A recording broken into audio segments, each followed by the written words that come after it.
The thing about protein, we think of protein as just a nutrient, right?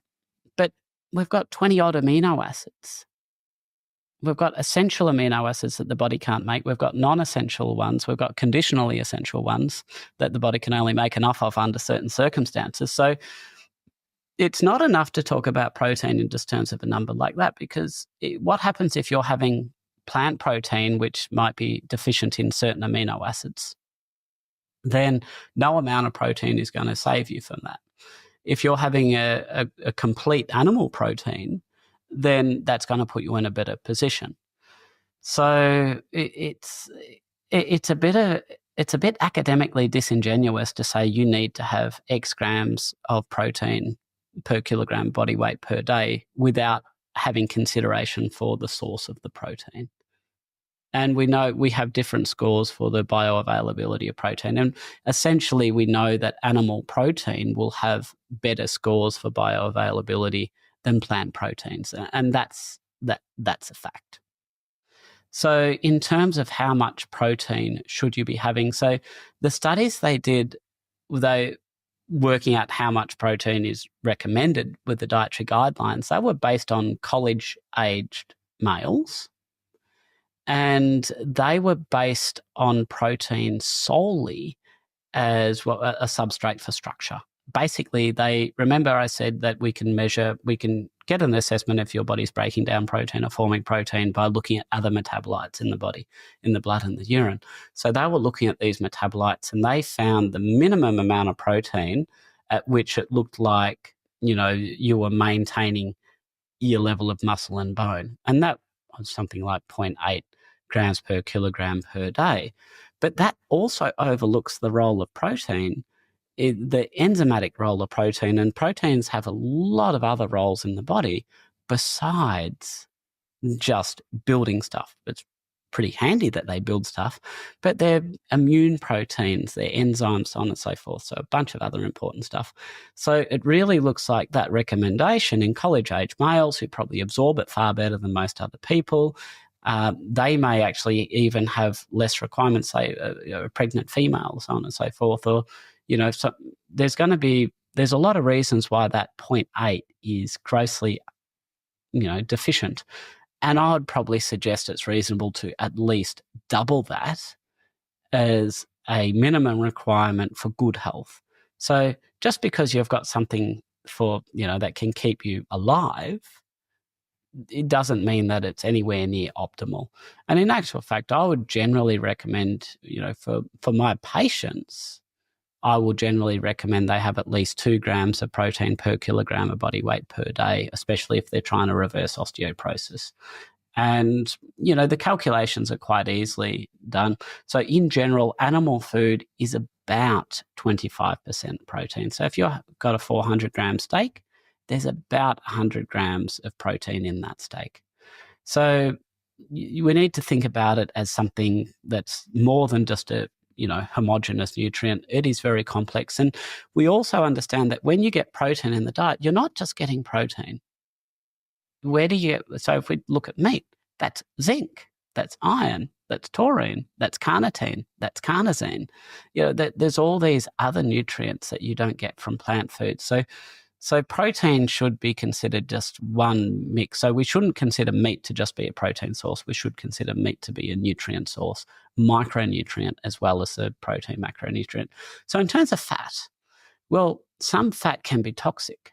So remember we talked about these phytosterols, these plant analogues of human cholesterol. So they're clearly toxic.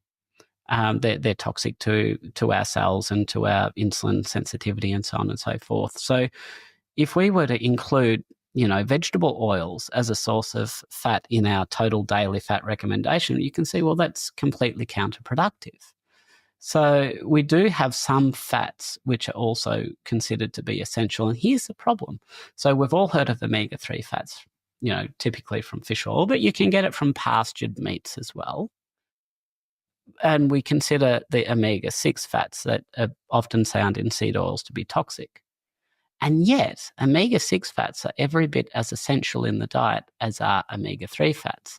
And this is where I think that a lot of us made, and I used to get this wrong as well. I used to think that omega-6 fats were inherently inflammatory. Now, it is true that seed oils contain omega-6 fats, and that seed oils, when we consume them to excess, they appear to be quite deleterious to our health. The problem is assuming that it's the omega-6 content of the seed oils that causes the damage. In actual fact, I think there's two main factors. One is their phytosterol content, and number two is something called oxidation. So oxidation just refers to the chemical tendency, to remove an electron from the outer shell, the valence shell of another molecule.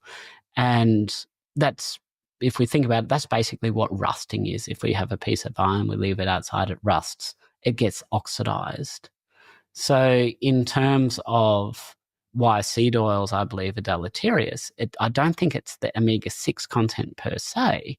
I think it's actually because they have a lot of oxidation stress in them. And we can measure this oxidation in the blood. If we feed people oils, seed oils, and within a couple of hours, we can measure the oxidation products. And it actually is even worse for diabetes. So on average, they'll stay in your circulation for 8 hours unless you have poorly controlled blood sugar levels. And then we can detect it for 9 times longer for up to 72 hours or 3 days. So that's why seed oils are bad. So when we're talking about what fat you should have, well, you should have some omega-3, you should have some omega-6. I personally think that because of the hormonal influences of saturated fat, in terms of it doesn't really stimulate much insulin, so on and so forth, it's a good source of energy. I think we should be having plenty of saturated fats as well. But it depends on how you're getting it. Did you know that meat also has omega-6 fats in it? Now, just to digress a little bit, just to explain to people why I don't believe that omega-6 is inherently inflammatory. Because we know that omega-6 can be inflammatory. So what do I mean? So omega-6 fats turn into this chemical called arachidonic acid. And arachidonic acid is that when we have people who get infections or what have you, we know that, or injuries, then there's a signal. Their body is signaling to turn this arachidonic acid into other chemicals that can cause pain and clotting and so on and so forth, what we generally call inflammation. And so we're assuming that arachidonic acid is inflammatory. And yet we've done studies where we put people on low carbohydrate diets, which are low in seed oils, and we've actually observed that arachidonic acid, which is produced from omega-6, we've observed that to increase. Now, how on God's green earth would arachidonic acid increase if you're actually lowering the omega-6 coming in? And the reason is, when we talked about these inflammatory signals that will then turn the arachidonic acid into inflammatory chemicals, that's a signal-driven pathway. You actually need to be in an inflammatory state before the arachidonic acid becomes these, leukotriene and so on and so forth. So what happens if you put the body into a healthier state? You don't have these same triggers that convert the arachidonic acid, and so the arachidonic acid will accumulate. And it's not a problem if it accumulates, because it's only inflammatory when you've got a trigger.